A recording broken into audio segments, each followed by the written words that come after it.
Hi guys, welcome back to the final lesson of From PSD to HTML5. My name is Dan Wellman, and in this lesson we're going to look at a brief range of tips and tricks just to round off the course. I can't actually show you the first one. I wanted to show you earlier after we had looked at the CSS3 PS plugin, but I couldn't, so I'm just going to talk about it here briefly.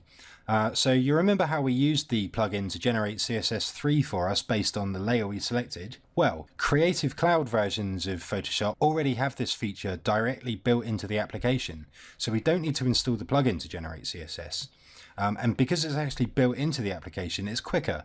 So we don't need to send the layer information off to a web service, and we don't need to wait 20 seconds every time for it to generate the styles. So when we select layers in a Creative Cloud version of Photoshop, then we get an extra item in the context menu that just says Generate CSS.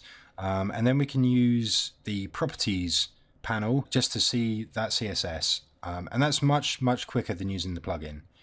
So that's a real bonus for Creative Cloud users. Unfortunately, even if you do a free trial, you still don't get this feature. So this really is just for members of Creative Cloud only. And there's other features like this in Photoshop. So the next little tip here, this is for picking colors. So if you've been a long time user of Photoshop, then you might remember in some versions of Photoshop years ago, when we selected the color picker tool, we could pick a color from anywhere on our screen. But now, let's just open up Photoshop again, and we'll just make this a bit smaller so we can see some of the desktop in the background. So if we select the color picker and come out of the bounds of the program, it's like, where's the color picker gone? But this feature has actually been added back into CS6 now. So if we click and hold while the color picker is selected and then drag outside of Photoshop, I think I probably need to open up a PSD, so hang on a second. Okay, so yeah, we've got the color picker selected now. So if we click anywhere inside the PSD, we can then drag out the PSD, and suddenly, we can use the color picker outside of the Photoshop application window. That's a really awesome feature that, I for one was disappointed to see that removed, and I'm super happy that it's back again because it's really awesome. So now if we're like browsing a website or something and we see a really cool color that we like the look of, we can just open up the picker here and grab that color direct. So super awesome, super useful, and I'm glad it's back.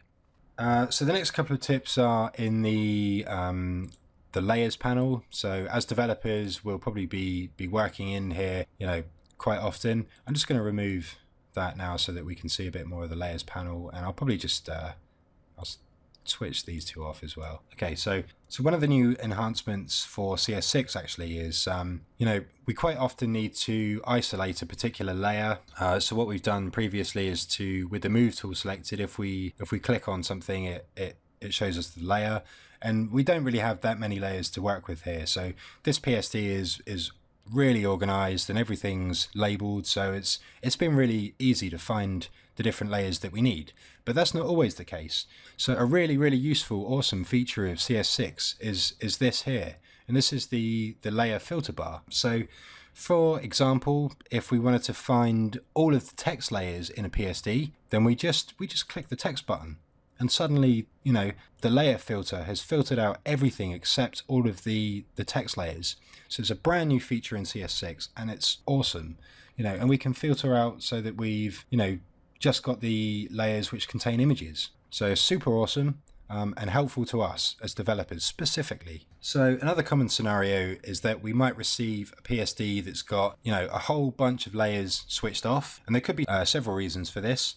So the designer might have started up mocking up designs for things which are going to be in the phase 2 for the website. So they're not actually needed. We don't need to use them at this point. We're just building the phase 1 of the website. But, there's a whole bunch of layers that are in the PSD and switched off. And that might be fine to start with. But once we've been working for the PSD for a while and, we started switching off layers, when we go to switch the layers back on, to get the dimensions of something or check the spacing, if we accidentally switch on one of the layers for the new feature that the designer is developing whilst we're building the phase 1, we could get ourselves into a real mess. We could start adding code for features that that we don't need to. So another brand new feature of Photoshop is the layer snapshot, and it's part of the history panel. And if we open up the history panel there, the snapshot button is there. So we've got a bunch of layers switched off.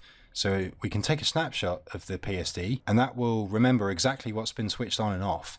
So, we can switch on a bunch of things, and then if we want to go back to the earlier snapshot, we just click it there. It remembers the layer visibility. So again, that's another super useful feature that's brand new in CS6, and it really is useful for us developers as well, not just designers.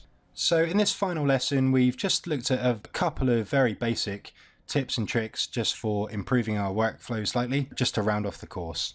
So in the next lesson, we'll recap over everything we've learned throughout the course. Thanks for watching.